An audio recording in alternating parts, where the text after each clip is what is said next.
Assalamualaikum warahmatullahi wabarakatuh. Perkenalkan, nama saya Nur Aini Firda dari 4B PGMI Universitas Islam Negeri Syarif Hidayatullah Jakarta.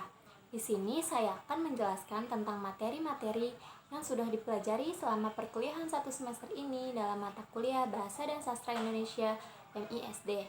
Materi pertama yaitu bunyi bahasa. Bahasa dapat diartikan sebagai suatu sistem lambang bunyi yang dihasilkan oleh alat ucap manusia yang dipakai untuk saling berkomunikasi, bekerja sama, sesama manusia dalam kehidupan sehari-hari. Selanjutnya ada deskripsi benda. Kata benda biasa juga disebut dengan nomina. Nomina dapat didefinisikan sebagai kata yang mengacu pada manusia, binatang, benda, dan pengertian. Selanjutnya ada materi identifikasi diri. Identifikasi diri bisa kita maknai dengan menuliskan nama diri, keluarga, dan teman sejawat dengan gelar, pangkat, dan statusnya masing-masing. Selanjutnya ada materi kalimat sapaan. Kalimat sapaan adalah kalimat yang digunakan dalam komunikasi sehari-hari. Fungsi kalimat sapaan ini adalah untuk mengawali sebuah percakapan yang diinginkan. Selanjutnya ada materi dialog, prolog, dan epilog. Dialog adalah suatu percakapan yang dilakukan oleh dua orang atau lebih dalam pementasan suatu drama.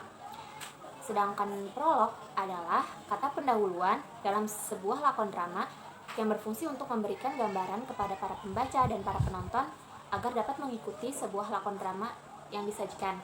Nah, sedangkan epilog adalah penutup yang mengakhiri sebuah pementasan yang berisi kesimpulan dan amanat yang dapat diambil dari pementasan tersebut. Selanjutnya ada materi jenis-jenis membaca dan membaca petunjuk. Pengertian membaca itu adalah kegiatan yang bertujuan untuk menemukan berbagai informasi dalam sebuah tulisan. Jenis-jenis membaca ini ada dua, yaitu membaca dengan bersuara dan membaca tidak bersuara.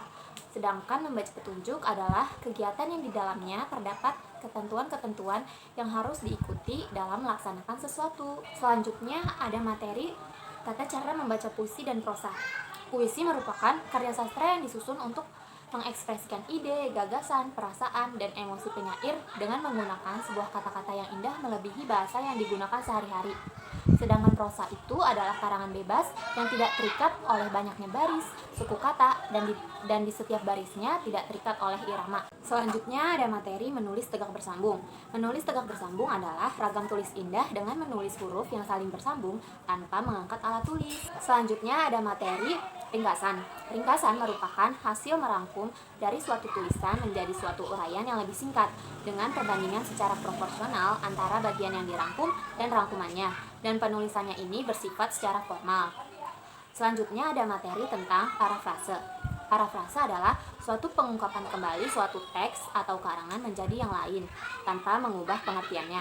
Parafrase ini digunakan untuk menghindari adanya suatu pengulangan kata. Selanjutnya ada materi surat resmi dan surat pribadi. Surat resmi adalah surat yang digunakan untuk kepentingan resmi.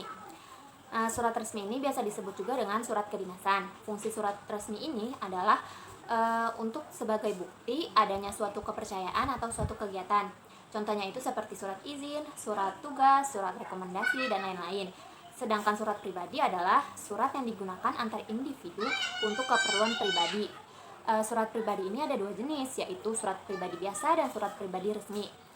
Fungsi surat pribadi ini adalah untuk mengekspresikan perasaan dan untuk berkomunikasi. Selanjutnya ada materi formulir dan kwitansi. Formulir adalah media pengumpulan data seseorang atau kelompok lalu diolah sehingga menjadi sebuah informasi. Fungsinya ini adalah untuk memudahkan kita mengelompokkan data dan memberikan kejelasan terhadap informasi.